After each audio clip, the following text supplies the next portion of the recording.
This is the Giraffes Don't Eat Steak podcast, a show that brings you marketing stories, tips, hints, and much more. A treat for those who want to succeed in business or marketers who just want to learn. Hello, Alex. Hello, how are you? I am good. How are you? Very well, thank you. Very well. Guestless today. No guests today, just you and Back me. It's been a while. back to the old regime. Just for a little while. We'll have some stunning guests lined up. I'm already booking guests into January. Isn't that awesome? That is awesome. And And people are asking me. I got approached by 3 people on LinkedIn going, I see you have a that, podcast. Can you that's join? crazy. That is crazy. It's mad. People are mad. People are mad.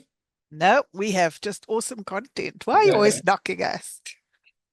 Because that's one of my favorite pastimes is making fun of myself and my own things. Right. So I thought we can talk a little bit about Black Friday today. I've had a few debates with clients and other colleagues this week about whether or not to do a Black Friday sale.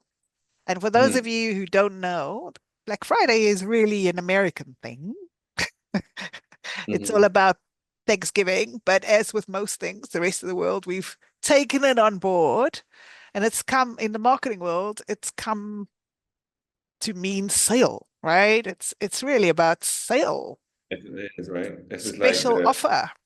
the winter sale kind of thing, but at a specific day. But it's moved from just the day now. Or maybe I'm not quite right, but now they're extending it. I remember when it first started, it was, Black Friday is the only day. Now you're getting kind of like The whole weekend, weekend, a or week the sometimes. They week start, before. yeah, Yeah, no, people are stretching it. I'm seeing lots of Black Friday sales last week already. Like, oh, okay, okay, okay.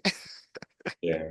But just like the post Christmas sales, the winter sales, it's a thing, and people know it's coming, and it's something people wait for to go and get a good deal, right? And I think so. I think I mean, this I'm talking about the general public because I do not fall into this category personally, but as we all know, and we talk about a lot, our own personal preference as marketers is not that important when when making strategic decisions because often they don't reflect it. Because if it was, then for example, I probably wouldn't do Black Friday because when I see Black Friday, I run a mile. I don't know why, but I do. But it could be also the generations change, right? I think it's about understanding generations. I'm starting, I think the younger generation now is not responding as much to Black Friday sales, much more cynical, thinking about, oh, is it just the price? So it actually, it's not really a sale. Um, so there's a lot more cynicism, I think, in the younger generations, but there's still a massive population that buys off a Black Friday sale, right? So it's about understanding your target audience. Yeah.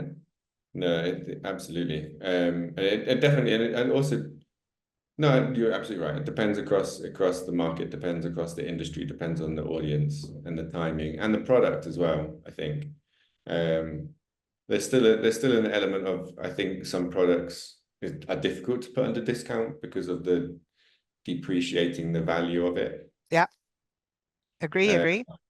so I think it doesn't work for every type of product or service. So you do have to be careful as well, I think, about making sure that your product, your audience is right for that particular strategy. Absolutely. And that's for every situation, right? Yeah. Not just Black Friday. But some of the reasons to try a Black Friday. So if you work out that your audience would be open to deals, right? So that's what you're looking at. And that you can have an attractive offer. It needs to be an attractive offer. If you're going to give £1 off or whatever, Mhm. it's not going to be strong enough. So use numbers, 50%, 100%, I don't know, 60%. use big numbers if you've got percentages or, you know, buy one, get one free, whatever it is, you need to use attractive numbers so that someone think and really feels like they're getting a deal. Yeah, of course. And I think I can't think of an example now, but I know that I've come across some sales before where they're not really sales. They're, you know how we get free trials and things like that all the Yeah. time. Um, I've seen Black Friday sales, sorry, free trials dressed up as a Black Friday sale, which is actually really irritating because it's not really any different. And they try and create a sense of urgency, but it's the same thing as you can get all year round. They've just put a different bow on it. That's all. No, and I agree with that. I think you need to be careful about being honest, right? It's about making sure that your offer is real and is valuable to the client. Mm. But done well, I think a Black Friday sale can increase revenue if you have an audience who is looking for that special deal, and especially if it's an audience who perhaps was on the fence about you. So if you've got your list of, past website visitors, past leads that haven't converted, that's maybe a good place to contact to set because they may have been on the fence because of price. Even better if you have the data, if you've actually done the reason for non-purchase as price, to go back to that data and say, for this week only, if you sign up, you're going to get 3 months free. Yeah. If you sign up by Friday or whatever it is. So that's a nice warmish list who's already seen your offer, knows your offer, and may just need a little bit of a boost to get over the line. Yeah, absolutely. It's a good angle to, yeah, like you said, just to push over the edge. So it Uh, doesn't need to be a splash, right? It doesn't have to be big ads all over, and it doesn't need to. You can be quite tactical, I think, about who the audience is and what they need to buy from you. And if price was ever an obstacle, this is a way. yeah. So, you know, I do love a statistic. So I've Yes. just got some statistics here. And we said we were talking about Black Friday not just being the day of sales. So I've got some statistics here for in the US. So the biggest days, so let's say so the Black Friday obviously is on a Friday. The biggest sales happen on between the Wednesday before and the Tuesday afterwards. The Monday, by the way, is called Cyber Monday, Yeah, if it is. you knew that. So Wednesday, then you've got Thanksgiving, which is the Thursday, Black Friday, Saturday, Sunday, Cyber Monday, and Tuesday. Which day do you think? So this is projected sales, and is also reflective of previous years as well. But I'm just looking in terms of figures for the projected sales for 2024. Which day between Wednesday and Tuesday would you think is the most lucrative in terms of volume and income from sales between those dates? I'm going to go Cyber Monday. Someone is on the money today. Am I? Yeah. Woohoo! So from ranking from the least lucrative day, which is not a not lucrative day, by the way, up to the most lucrative day, it goes Wednesday, so the first Wednesday at $4 billion, Wow. and the next day is Saturday, which is $4.8 billion, so the day after Black Friday. And then it's a Sunday, 5.2. Then it's a Tuesday, which is 5.8. And then it's Thanksgiving, which is 6.1. And then it's Black Friday, which is 10.8 billion. And then the winner or the most lucrative day is Cyber Monday, which is $13.2 billion. Wow. So I'd be quite interested to understand what made you pick Cyber Monday. Oh, I was just thinking psychology. And a lot of people need to think about it. And then by the Monday, you're like, oh, I got to jump in before it's too late. Okay. So that was it was purely a psychological guess. Is like I'll see the offer. And again, we've spoken about frequency before, right? People need to see the offer repetitively. So you'll see it, think, oh yes, I need it. Oh yes, I need it. And then like Monday, oh flip, I better get it before it expires. Yeah, that makes a lot of sense. That makes a lot of sense. And I guess um also just maybe from a practicality point of view, people are hectic going up to Thanksgiving, organizing their own personal things and traveling as well. Yeah. Because especially in this, if we're just talking about the States, States is a huge country. A lot of people, I guess, traveling back home for Thanksgiving, so they're traveling across country, and it's not like traveling across the UK. It's it can be 6, 7 hours traveling across the US, depending on where you are. So Mm. those days leading up to Thanksgiving could probably very, very busy. Yeah, Uh, that's true. and then so once they've all eaten their big Thanksgiving turkey, um, got kind of fat and lazy, and then did nothing the Saturday and Sunday, the Monday, there's like got nothing else to do now. Well, let's go shopping. Could also be working out that way. I think I prefer my reason to yours. But that, Your yeah. your reason's about inertia. My reason's about FOMO. Both are valid. Yeah, both are valid. I think, there's method in, there's reasoning in both of those methodologies, those theories rather. Mm. Um, so what industries do you think? I would guess that the fast moving goods is probably where the majority of sales are going to be made in Black Friday. Would you think? Yeah, definitely FMCG, right? Any physical product that you're selling is probably a good fit for Black Friday. Um, cosmetics, stationery, like you name it, chocolate, you name it, it'll be a good fit. Um, and then, I mean, it's a bit harder when you get to services because again, here you need to think much more strategically about fit, about appropriateness, about devaluing your business. Is a sale going to devalue the service that you have? I think once you get into services, you really need to start thinking about it a little bit more. Yeah,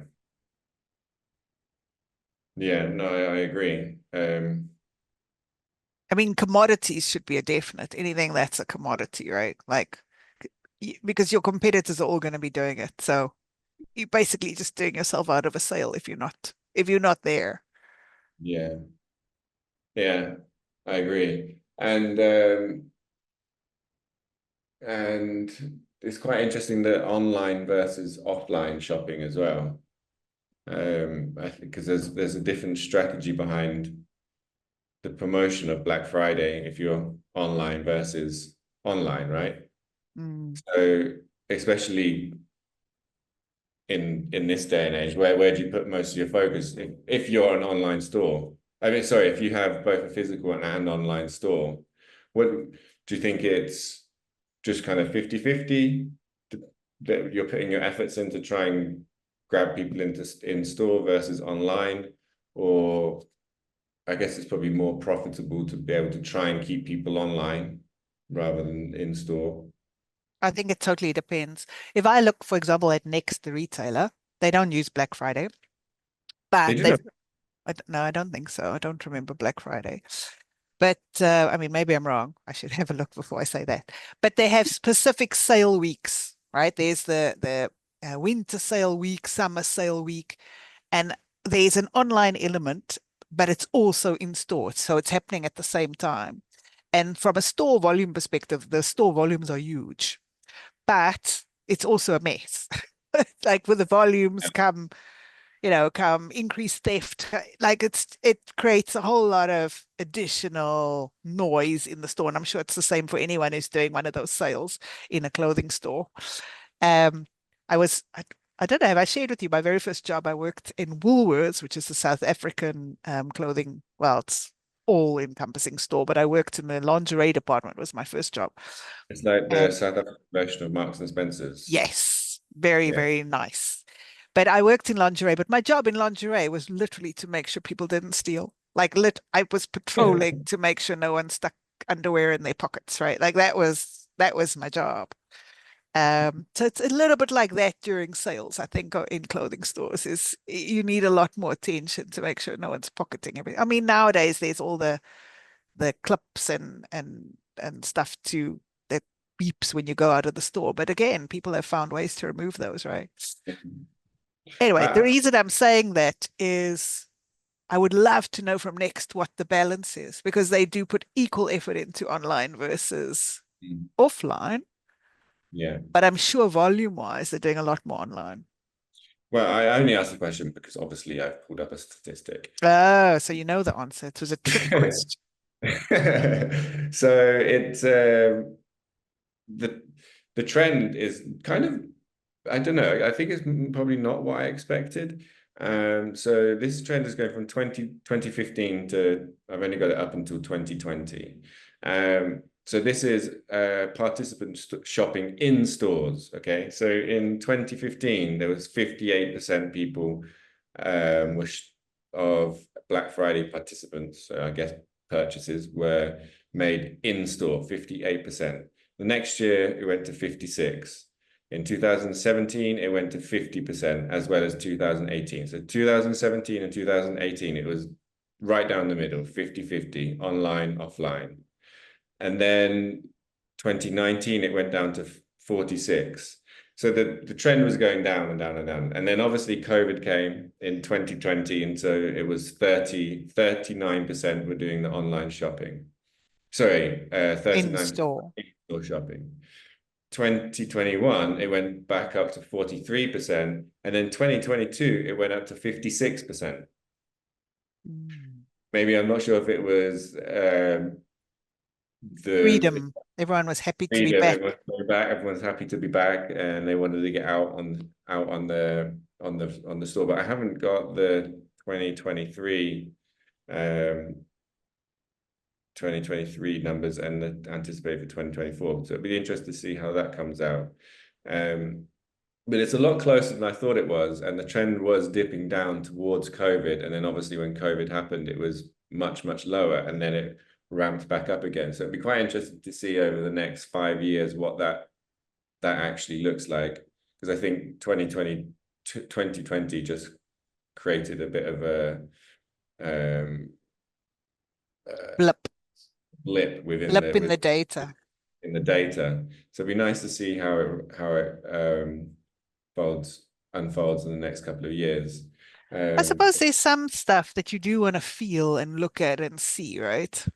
well, I'm still a bit resistant to online clothes shopping, to be honest. Are you? That's Yeah. interesting. Because I'm quite particular about the fit. I don't know what it is about me personally, but I like I'm more fussed about how I feel in it rather than how it looks on me, if that makes sense. So I need to, so I often quite picky with that. So I've done online shopping a few times, and often I've just been sending it back, and that just irritates me personally, just personally. So maybe there's other people like me as well who are a little bit resistant to that. But when it comes to electronics and things like that, I will always do it online. So interesting. I hate going in store for clothes. I'd much rather buy three sizes, Mm. have all three delivered.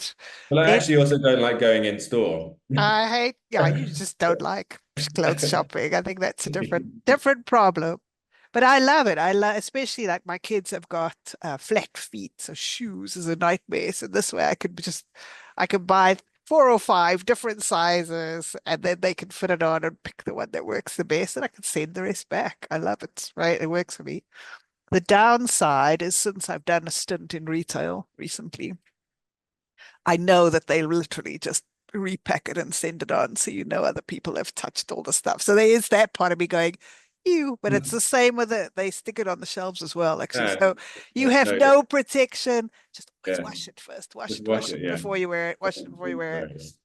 Yeah. So that's the only downside for me. But yeah, I would do anything. I mean, my mom was here recently and she wanted a dress and she made me walk around like she wouldn't. I sat with my phone. I'm like, look, let's look on my phone, and she refused. We had to go walking into shops, and then of course we walked into a shop, and she found a dress she loved, which was not available in her size. So we had to walk to all the same shops and I drive around to different towns to the same shop to see this dress to see if they had it in the size. I'm like, I can order it online, mom. Like literally, I can find the stuff and order it. Nope. She wanted to go and fit it on in the store. Drove me Yeah. nuts, but it didn't mean I got to spend a lot of quality time with my mom. Right. I'm glad you could see the positive from it. Have to see the positive.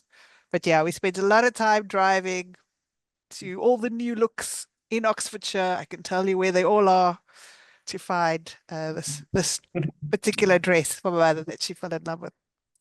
So, Black Friday, yay or no? Yay or nay? As with everything, it depends. Yeah. It depends. I think if a lot of the time it's if you have the right product, if you have the right audience, if they're going to buy, then you should do it, right? And the answer to that is in the results. If you're testing it for the first time, you should know how many sales you need to make to break even and to make a profit. What makes it worth your while? So don't even launch the campaign if you haven't figured that out. So straight away say, even if it's just your own time, right? If this takes 3 hours of my time to set up this campaign, right? What is that worth? That means I need to have written 10 sales or 5 sales, whatever it is, the number of sales this that makes this profitable. And that's how you tell whether you should do it again or not. Mm. Because it takes the emotion out, whether you think it's icky to sell. See, a lot of people don't do the selling, right? So it becomes icky, like, oh, I don't want to be seen as a salesperson. But if it works and you get revenue, then you must do it, right? So it's almost a gentle way to get into sales because everyone's doing sales. So you're not standing out by yourself going with the placard, look at me, I'm selling. Yeah. But if you don't make the revenue, then don't do it again. Yeah. Agreed. And for you, yeah or nay? Uh, well, for me, it's always I always think about what is the value to the customer, and my pet peeve is when you hide behind, you use Black Friday as a false lure to what your offer is. If don't offer something that you're already offering throughout the year. Don't offer something like, I don't know if it's a subscription based product. Don't just offer the first month with a 10% discount because, in their life cycle, that means nothing in the offer that you're giving them. It doesn't do anything really. It's just a bit of a scam, let's say. So make sure you're actually offering something of value to your customer. They can see there's a perceived discount, a real discount, and a real value that you're providing to them. Mm. And the other side of that coin is implementation, right? Delivery. Make sure that the delivery is easy. That's why instant delivery products, whether it's a digital download or an online course or something like that, or a physical product that you send out and it's done, those are much easier for Black Friday. But if it's coaching, that you have to physically spend your time on, you're going to start being resentful of this person Yeah, who's paying so much less than everyone else. yeah, okay. So just be aware of the fit in terms of how much effort and time it's going to take you to deliver and whether you're still going to want to do it. When Yeah, you're 6 months in and this person's paying 50% of everyone else, are you still yeah, going to love it? yeah. That's a really, really good point. That's a really good point. I like that one a lot. Brilliant. Well, And let's see. We obviously do not have a Black Friday sale. just a black t-shirt. That's true. Well, I've got white sleeves. Does that count? Well, thanks, Alex. As usual, that was insightful. We don't always have to agree, but we always enjoy a good debate. You do indeed. Thank you very much. I'll Enjoy the talk to rest you of the soon. day. That wraps up this episode of Giraffes Don't Eat Steak. Thanks for joining us. I hope you found value in our discussion and got some new ideas to apply to your own business. Tune in next week for another round of marketing insights and inspiration. If you enjoyed this episode, please leave us a review and subscribe on Apple Podcasts, Spotify, or wherever you listen to podcasts. We appreciate you listening. Catch you next time on Giraffes Don't Eat Steak.